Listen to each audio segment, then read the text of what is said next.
It is about the year 36 AD, and we're in Palestine. We're in Palestine as two very different men from two different backgrounds of two different nationalities with different work and personal histories.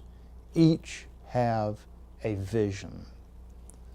The first of those two men is Peter, the first among the disciples, the one who betrayed Christ on the night of his passion and before his trial with Pilate, the one who betrayed Christ and denied that he even knew him.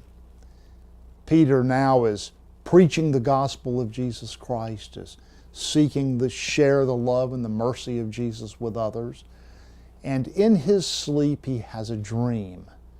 He dreams that adherence to the dietary laws that he's followed all of his life, part of being a good religious Jew, that those laws need no longer be part of his life because God has given him the food, God himself has made it clean, and the dietary laws don't matter to his religious observance at all. And at about that same moment, miles away, a Roman soldier, Cornelius, is having a vision. Some of them perhaps part of the entourage that crucified Jesus. Cornelius has a vision, and in his vision, he is told that the answer to his spiritual needs, his anxieties and worries can be explained to him if he will call Peter and have him come and talk with him.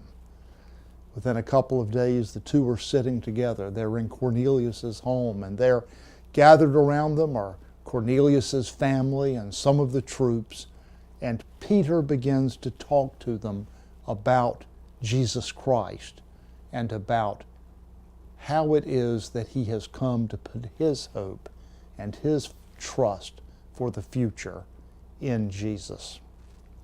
The first thing Peter says to Cornelius and his family is this, that the message of Jesus Christ is universal, that he didn't come just for the Jews, just for the people of Palestine, certainly not just for the small group that followed him through his life, but that he came to address the needs of all humanity.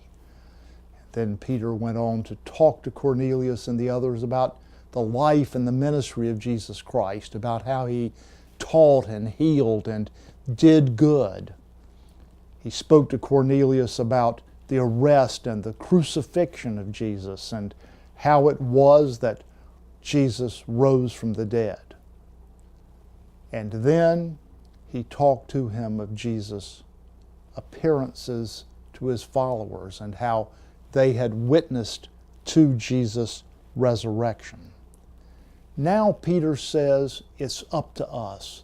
It's up to us to share the good news of Jesus Christ, that in his death and resurrection we can find wholeness and peace and hope, that in his resurrection we can know that mercy and grace and forgiveness which he, Peter, has now come to know in spite of his betrayal and his having scorned Jesus and told others that he didn't even know him.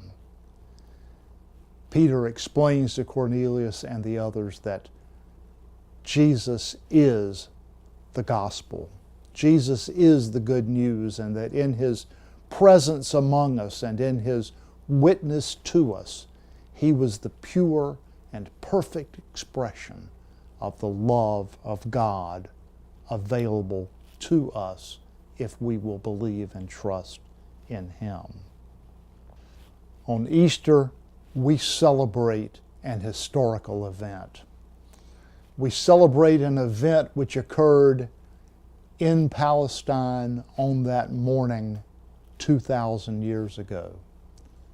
It was still dark, stars were shining, a stone rolled, and Jesus stepped out of the tomb. He stepped out of the tomb, and into the lives of his followers, into the life of Cornelius, into our lives today.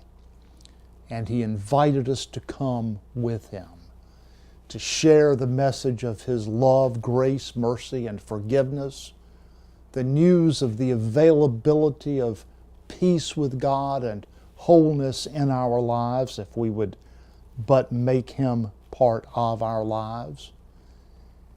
And he invited us also to share that message with others, to share that message with those whom we love, those with whom we work, with our friends, with our neighbors, with our communities, and with the world in which we live. That knowing, believing, and trusting in Jesus Christ, all might have that peace and that good news which he brings. God bless you, and have a very, very happy Easter.